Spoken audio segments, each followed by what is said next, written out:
The Honda CB500X, such a great bike in so many ways. Well, one of the questions I see asked most often about this bike is, what's it like on the highway? The answer depends on a couple of things. Who you are and who you're asking.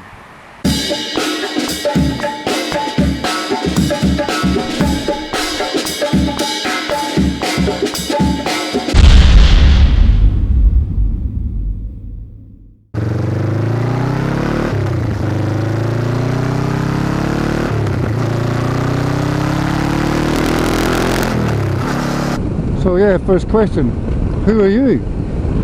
If you're someone who's coming off years on liter bikes or 1200 RS, whatever, GS, something big touring bike, a big sports bike, well then you're likely to be disappointed by the lack of power, but then you could be mildly surprised by how capable it is, how light it is, how easy it is to pick up on those off-road drops, and how light on fuel it is.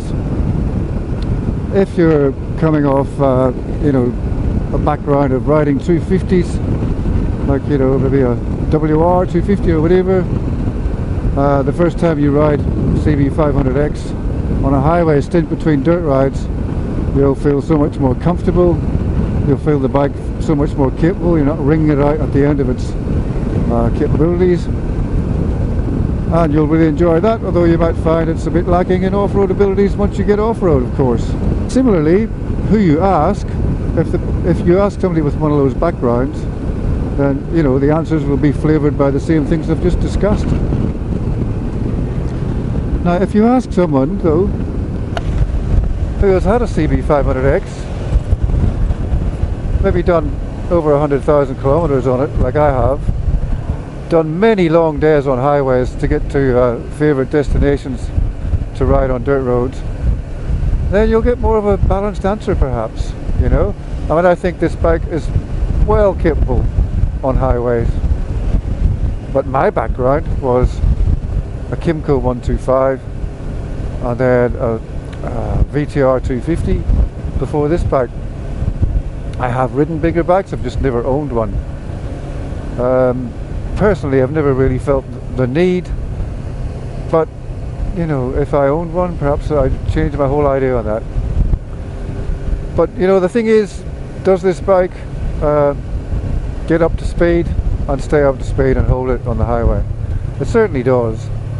I'm about to hit a highway stint for maybe an hour and a half on my way to a camping destination, so I'm going to show you a little bit of that, discuss it at the end.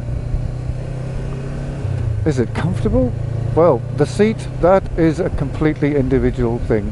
I find it incredibly comfortable. I find other bikes very uncomfortable. I've heard people say they bought the same bike I have and they find it really uncomfortable. So it depends on the size and shape of your ass, I guess. I certainly, have done like 10-hour days in the saddle on big tours, especially in the beginning. I prefer not to do those kind of lengths of days these days.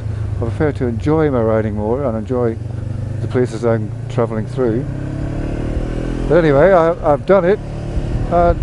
Yep, there's times I need to stretch my legs, stand up, all of that, but essentially I've found it very comfortable. In terms of what speed you can reach, I need to drop mine here. There's a speed camera. I was a little bit fast. Now I'm loaded up with I don't know, 40-50 kilos of gear off for camping. We're in 6th gear. We're doing highway speed, 100 and, well, let's just say roughly 100. I mean the clock does read a bit over. Let's say roughly 100 kilometers an hour here. No problem. If I need a sudden burst of power, even in 6th, picks up fine. Whoops, too fine. Obviously, if you wanted a better burst of power, you'd drop it to 5th or even 4th, depending on what the situation was. So I'm just trying to answer here in a general way. Is this bike capable of riding a highway? Let's get on one and find out.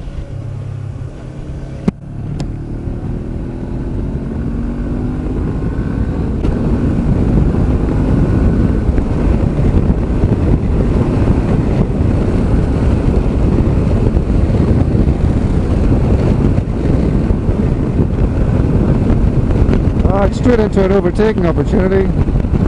Got buffeting coming from both the vehicles in front of me. Very easily overtake here. So look, we're doing, but let's say this is in reality 110 kilometers an hour.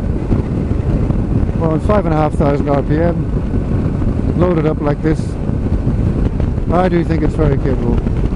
Obviously, horses for courses, and other people will think differently, but that's my slant on it, and I'm trying to give a bit of a wider slant than just how I feel. I'll talk to you at the end of the highway stint. That's going to be an hour and a half away.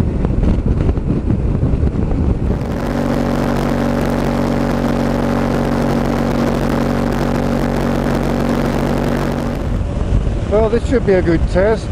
Doing 110, let's say. Really steep breach into a headwind, fully loaded. 6th gear. Will we hold our speed?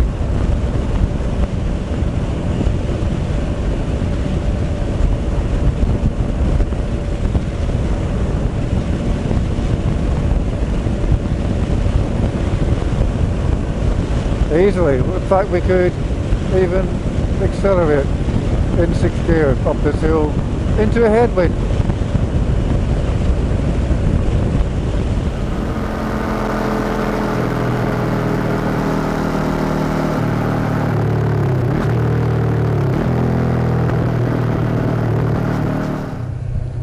Well, there you go. That's about an hour and a half on the highway. I haven't really adjusted my seating position at all in that time. I haven't needed to. An hour and a half is a good time to have a break every hour and a half, even if it's just stop, walk around the bike just for a minute. It just resets your brain, and it's a really good thing to do.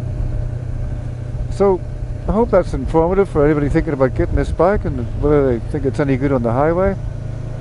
Thanks as always for watching, and I hope I'll catch you in the next one. In the meantime, be safe and be happy. Cheers.